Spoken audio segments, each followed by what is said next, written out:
Elas estão cada vez mais presentes no estado e tratam os negócios de uma maneira diferente. São as indústrias e produções sustentáveis, que vêm revolucionando o mercado ambiental, econômico e social e aplicando cada vez mais práticas sustentáveis no seu dia a dia. O final de uma festa é quase uma guerra, né? O pessoal costuma dizer, quase um cenário de guerra com aqueles copos descartáveis, assim, milhares. A média é 4 copos por pessoa.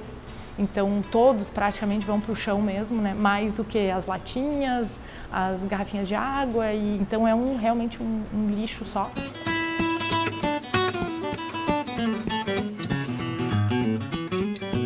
O que a gente percebia? Que os eventos aqui achavam que isso era normal, sabe? Não tinha problema, era a realidade, assim. Acabava o evento, estava sujo e tinha que chamar uma equipe de limpeza.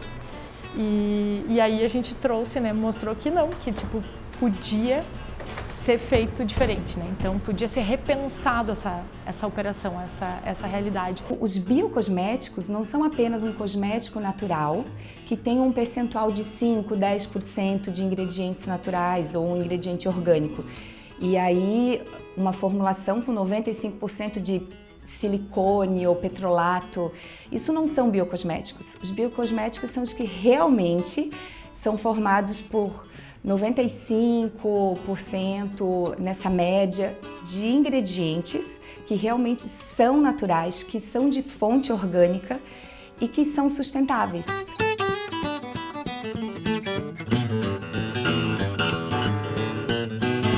O consumidor final, ele ainda não conhece muito a preocupação da rastreabilidade dos ingredientes, ou seja, a preocupação desde a fonte que é extraído, se aquela fonte mantém a sustentabilidade do ecossistema ao redor, se a cadeia de ingredientes ela faz teste clínico, se a cadeia de ingredientes não faz teste em animais, porque é muito importante isso. As pessoas falam, eu estou usando um produto vegano, mas às vezes lá na cadeia de rastreabilidade, o ingrediente ou alguma parte da indústria química faz um teste animal e quem está ali apenas só produzindo não tem essa consciência. A economia circular faz com que as coisas se autorrenovem e gerem riqueza usando todos os nossos potenciais já utilizados. E toda essa situação é criada com muita excelência aqui no nosso estado, e não só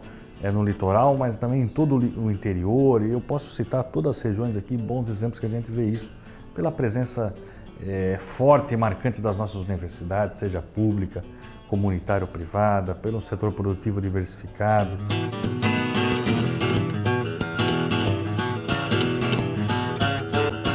Pela uma questão de legalidade, nós temos que avançar sim em alguns desafios ainda na questão de legislação, principalmente no meio ambiente, do conceito autodeclaratório, da responsabilidade do empreendedor e dos seus agentes construtores do projeto, para que tenham responsabilidade, para que a gente faça mais com menos tempo e gerando o que nós esperamos, que é o desenvolvimento em todos os seus sentidos.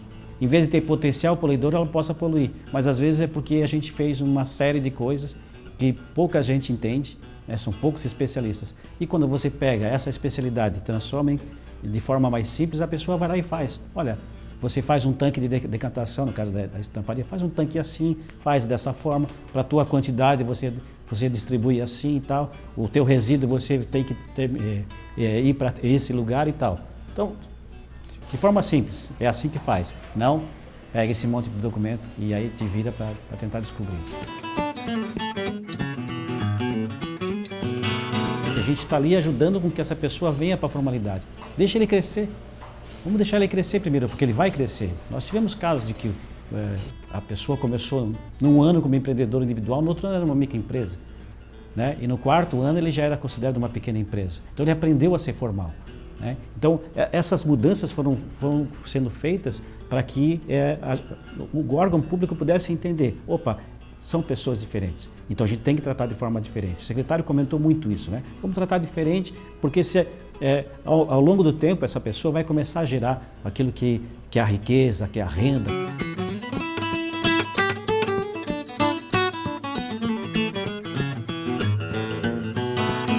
programa de hoje, os negócios catarinenses que vêm despontando, seja no segmento de produtos naturais ou em fórmulas que minimizam os impactos ao meio ambiente, e as políticas públicas que refletem essa nova economia sustentável. O Sustentar deste domingo está começando agora.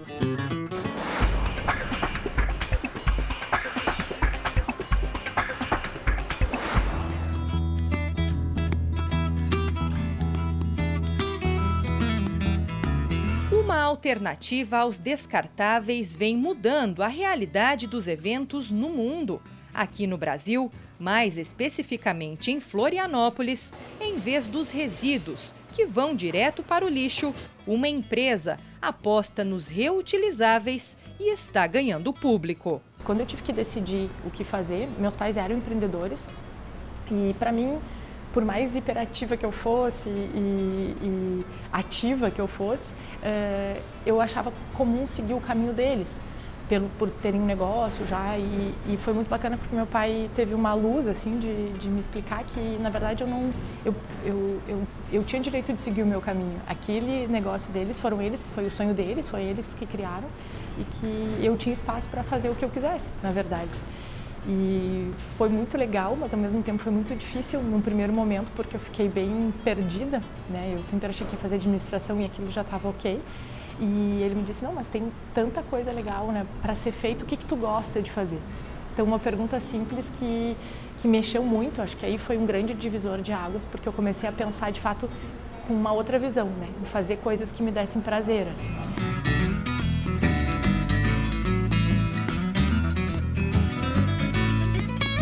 Em 2005 surgiu uma oportunidade de eu ir para a Espanha fazer uma especialização.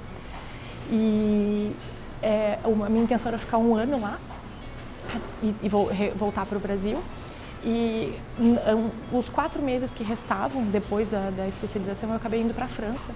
E na França, cheguei numa região incrível, que é a capital dos Alpes, Grenoble, fica rodeada de estações de esqui. E por acaso em Grenoble tem uma universidade, uma das melhores universidades da Europa, e existe um mestrado que unia o turismo e o esporte e tinha um foco muito grande na gestão de eventos. E o esporte sempre foi uma paixão minha, eventos também. Eu gostava muito desse meio de eventos, essa coisa que muda toda hora, que não tem muita rotina. E, enfim, eu acabei ingressando nesse mestrado. E para minha surpresa maior ainda, no final, no andar desse mestrado, surgiu uma demanda do governo francês daquela região que queria implantar um projeto, né, uma política pública para incentivar os organizadores de evento a reduzir o impacto ambiental.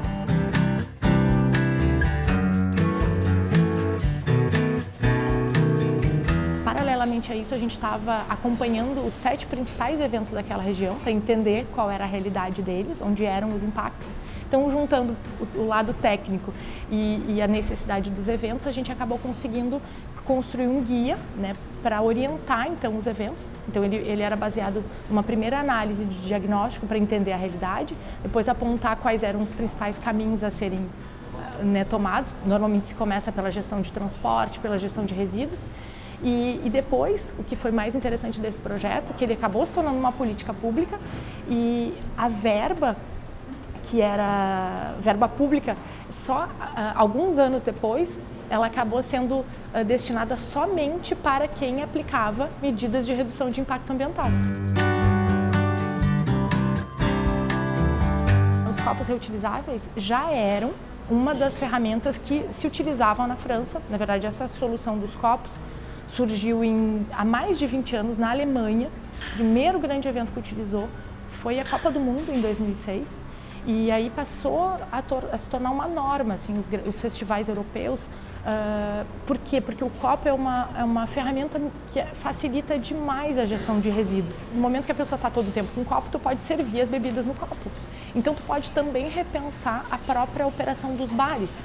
E aí, tu repensando, quer dizer, se eu posso servir as bebidas no copo, eu posso também ter bebidas de grande volume, chopp, garrafa, outros materiais retornáveis. Então, eu passo a reduzir imensamente a quantidade de resíduos né, do evento, porque principalmente em eventos festivos, a maior concentração de resíduo é no que envolve a bebida, né? Então, para a gestão de resíduos acaba sendo uma ferramenta fantástica que reduz muito, né, todo o lixo. E eu servindo, como eu falei, a bebida diretamente no copo, o lixo para, né, os resíduos param de circular. Então, tu tem uma festa limpa do início ao fim.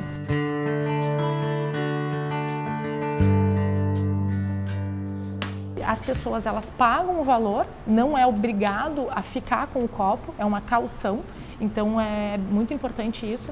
No final a pessoa tem a opção de ficar com ele, se gostou e quer levar para casa e acha que pode continuar reutilizando, ou senão ela pode devolver e recuperar esse valor de volta, né? Se ela acha que esse copo não tem mais utilidade, ela já tem bastante copo em casa, sem nenhum problema, isso é um consumo, é uma visão consciente também, eu devolvo, aquele momento ele me serviu, mas eu devolvo.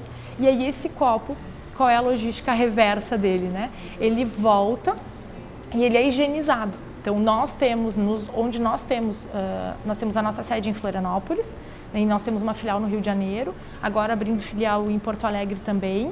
E aí, nesses pontos onde a gente tem estrutura, a gente tem também um centro de higienização desses copos.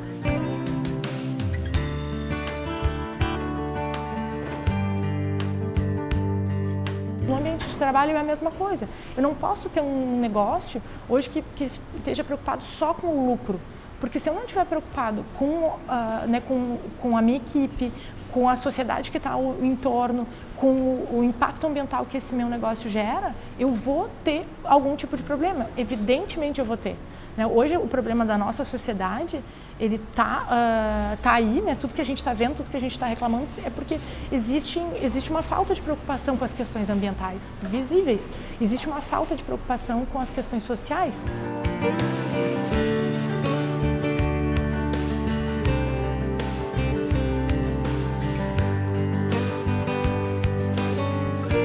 Qualquer âmbito da tua vida, se tu pensar já baseado nesses 3 pontos, econômico, social e ambiental, eu vou conseguir ter uma vida muito mais leve, muito mais fluida, né? Então, eu acho que é o simples segredo, assim, não vejo, né? E eu acho que é muito importante também o que eu preciso, né, para ser feliz. Eu tive a oportunidade do meu pai me fazer essa pergunta quando eu tinha 15 anos, e o que me fazia feliz. Então, até hoje eu busco a mesma coisa, na verdade. Eu repito essa pergunta quando eu fico na dúvida, mas o que sabe, mexe aqui com o coração, o que me deixa feliz? E às vezes é simplesmente isso, assim, né? A gente entender o que a gente precisa de verdade e buscar esse equilíbrio.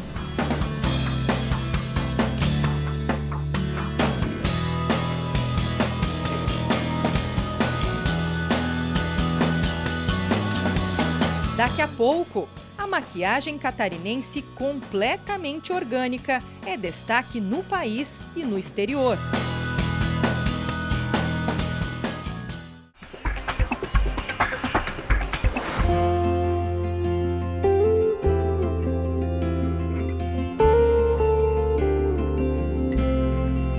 É desta pequena fábrica de cosméticos naturais, certificada por um selo francês, que vem uma iniciativa grandiosa. Além das matérias-primas naturais e do descarte correto dos rejeitos, tudo é feito para não agredir a pele de quem usa os produtos e o meio ambiente. Eu sou especialista em desenvolvimento de cosméticos pela Associação Brasileira de Cosmetologia, tenho MBA em Marketing pela Fundação Getúlio Vargas e sou formada em Turismo, Hotelaria e Administração. A minha história com maquiagem ecológica começou porque eu sou muito alérgica. Eu desenvolvi uma alergia que se chama alergia cumulativa, que é uma alergia que eu não nasci com ela. Foi devido ao uso excessivo de maquiagens da minha mãe. Então, desde os 5, 6 anos de idade, eu já usava as maquiagens sintéticas da minha mãe, que na época não existia nenhum tipo de consciência em relação a isso, era bonito. E com esse uso excessivo dessas maquiagens sintéticas, quando eu comecei a ter 19, 20 anos, foi uma explosão, assim, porque eu comecei a ter uma alergia severa Eu não sabia que era alergia, eu achava que era espinha, eu achava que era qualquer outro tipo de problema de pele, mas não sabia, não fazia noção que era uso de maquiagem sintética.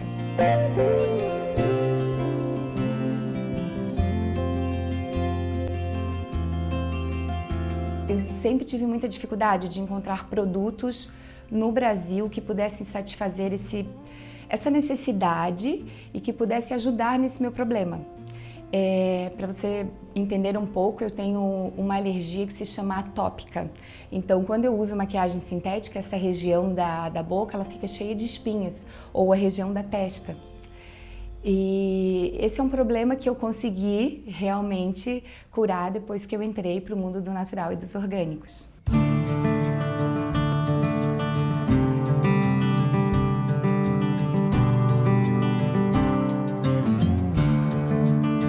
Os biocosméticos ou cosméticos biológicos são feitos de ingredientes naturais e orgânicos. Eu costumo dizer e pesquisar sobre os biocosméticos que são biomiméticos, ou seja, bio de vida e miméticos de imitam. Esse é um termo ainda não muito falado no Brasil, mas o biomimetismo são ingredientes que eles têm similaridade com a pele. Então eles são biocompatíveis e eles imitam a natureza da própria pele. Vou te dar alguns exemplos. A própria argila, que é a minha paixão, ela tem uma composição muito parecida com a composição da pele. Eu trabalho muito com ativos da Itália, que vêm das olivas, não o óleo de oliva, são outros produtos que vêm da oliveira. Eles também têm vários testes clínicos que eles comprovam a similaridade, o biomimetismo com a natureza da pele.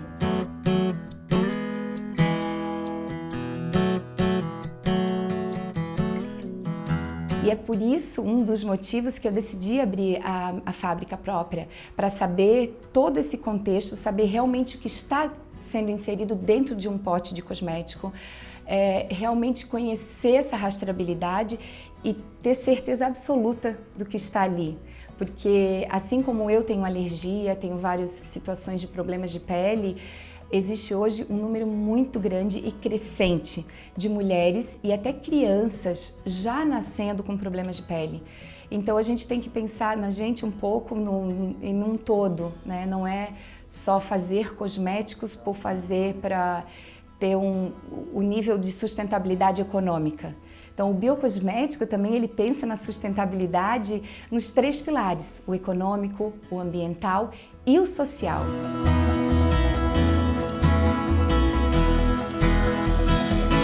Existia uma dificuldade muito grande, existia até algo que repelia um pouco, porque eu comecei já com um pó de argila e tapioca e as pessoas achavam muito estranho, era muito esquisito ainda um pó de argila. O bonito era ter aquela cor correta, sintética, que cobrisse as imperfeições e não algo que fosse super natural ou super diferente ou que estivesse trazendo uma proposta de inovação. Então, quando eu iniciei, eu tive muitos desafios. Só que uma coisa eu tenho certeza, quando a gente está fazendo a missão, e a gente sabe que está na missão, a gente passa por cima dos desafios, passa por todos os obstáculos e aos poucos as pessoas vão conhecendo no Brasil.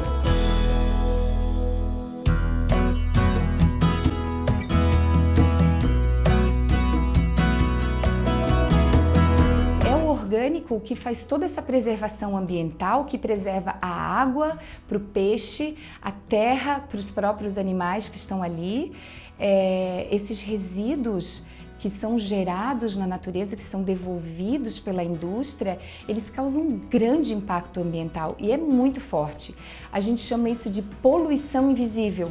E por que eu gosto muito de falar isso? Porque como ela é invisível, nós não vimos agora a olho nu, nós vimos o lixo que é jogado na rua de alguma forma, ou que ele não é separado. Muita gente ainda não tem nem a consciência de separação de lixo ou de compostagem. Imagina a consciência de que quando você usa um produto muito sintético, muito químico, esse produto ele vai tanto o resíduo da indústria, quanto quando você utiliza em casa. Ele vai pelo chuveiro, ele vai para o ralo e ele vai para os rios e afluentes e mares mais próximos.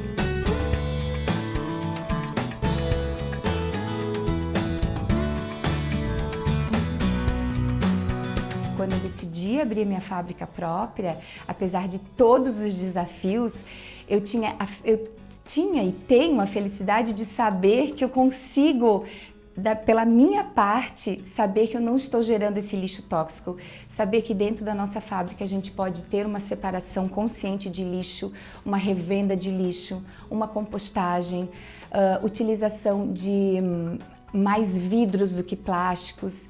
E eu tenho certeza que eu posso ser uma pessoa que contagia outra, e aos poucos as pessoas vão se contagiando positivamente com a informação que ela é necessária, tanto para o planeta quanto para os animais e principalmente para nós humanos. Porque não existe uma forma de nós vivermos sem interação com a natureza. A natureza, ela gera toda a energia que a gente precisa para tudo e muito mais do que a gente possa imaginar. Então, essa interação homem-natureza, ela é necessária para a vida.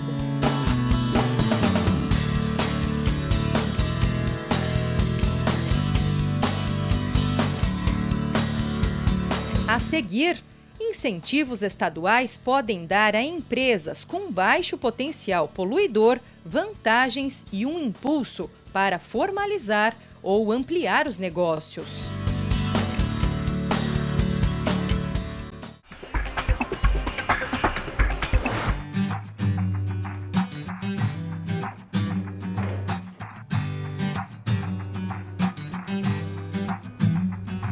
Num cenário onde despontam iniciativas ecologicamente corretas, as políticas públicas já vêm sendo pensadas também para incentivar esse mercado e garantir a sustentabilidade em outro aspecto, o do desenvolvimento econômico. Mesmo que as empresas não desenvolvam produtos sustentáveis, podem se comprometer com a causa. Nós mantermos a sociedade na vertente econômica de uma forma que ela continue existindo, distribuindo mais renda e oportunidades. E esse é o nosso viés, promovendo uma economia menos poluente, uma economia mais atrativa, mais criativa principalmente, que traga dividendos para a sociedade, com melhor remuneração, se preparando para o futuro. Se nós levarmos em consideração que daqui a 30 anos, 70% das profissões que hoje existem não existirão mais, nós temos que inovar. As micro e pequenas empresas e os empreendedores individuais representam 99% das empresas do país e também de Santa Catarina, representa 25% do produto interno bruto, e o grande fator social é que elas representam de 53% a 56% dos empregos. Para a gente ter uma ideia, somente 15% dos empregos de Santa Catarina estão em empresas com mais de 1.000 funcionários. E esses 53% que eu falei estão em empresas que têm de 1 a 50 funcionários. Então, é o fator social, é a geração de emprego que é o grande fator da micro e pequena empresa.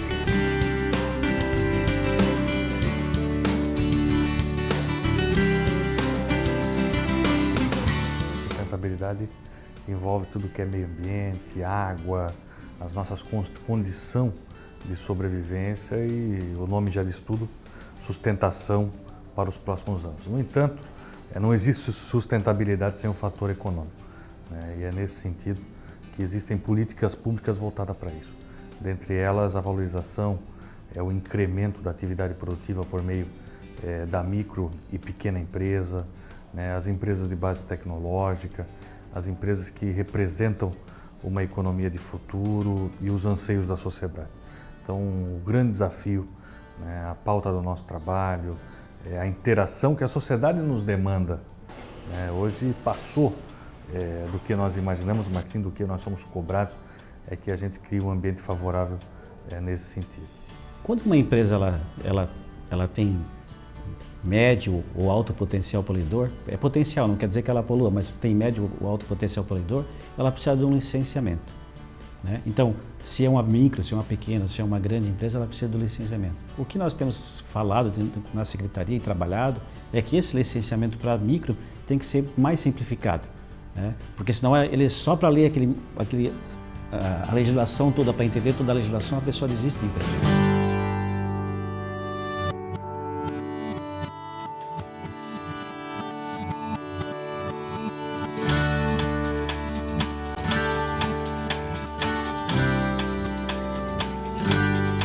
vejo que de tanto a sociedade se conscientizar, perceber a importância da preservação da natureza, tem diminuído drasticamente esse número e vai diminuir muito mais olhando para o futuro. Principalmente pela natureza das empresas que nascerão, pela necessidade de mercado mesmo, de nascer empresas mais sustentáveis, com maior valor agregado. E Santa Catarina tem se preparado para isso. Eu vejo até os índices que mostram, esse ano aí, fomos o segundo estado brasileiro com maior reflorestamento da Mata Atlântica.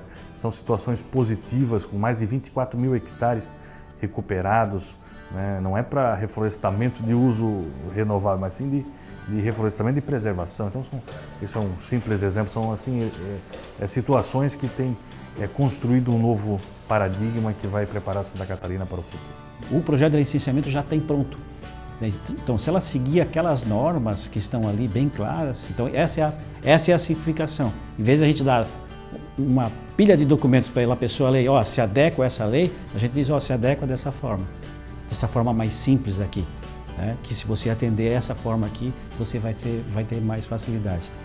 Quando a gente fala disso, da questão do meio ambiente, a gente tem que sempre lembrar, se nós temos um meio ambiente que nós temos aqui rico em Santa Catarina, é porque nós soubemos fazer essa relação bem feita, né, temos empresas, temos empregos e também temos um lugar bom para se viver, que é o grande equilíbrio que a gente precisa ter.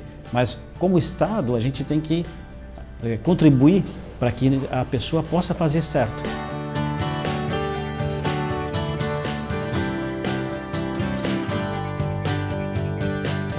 Que pensar assim, temos que agir assim e para continuar competitivo nós temos que ser assim. Não basta pensar e não agir, né? Nós temos que ser assim no dia a dia e fazer com que as coisas aconteçam dessa forma. Só tem esse lugar aqui para viver, né? Então é uma necessidade de todo mundo, volto a dizer, é uma necessidade do cidadão, de cada um de nós. Não é a gente tem, como brasileiro, a gente tem o costume de apontar para algum lugar e dizer que aquela pessoa, ou aquele órgão, ou é o governo, ou é o deputado, ou é o vereador, ou o prefeito, é eles que têm que fazer. Não, é uma necessidade de cada um de nós. Se a gente ter bem claro que somos nós que temos que fazer e que não vai adiantar a lei se eu não tiver posição certa de fazer. Então, o governo, ele tem que trabalhar isso para poder simplificar, para poder criar as normas jurídicas para isso e tal. Mas o cidadão que tem consciência de que esse lugar aqui é nosso, ele não vai precisar de lei, né? Ele precisa só fazer. Então somos todos nós. A gente não deve apontar para lugar nenhum, deve apontar para a gente e dizer, eu sou responsável.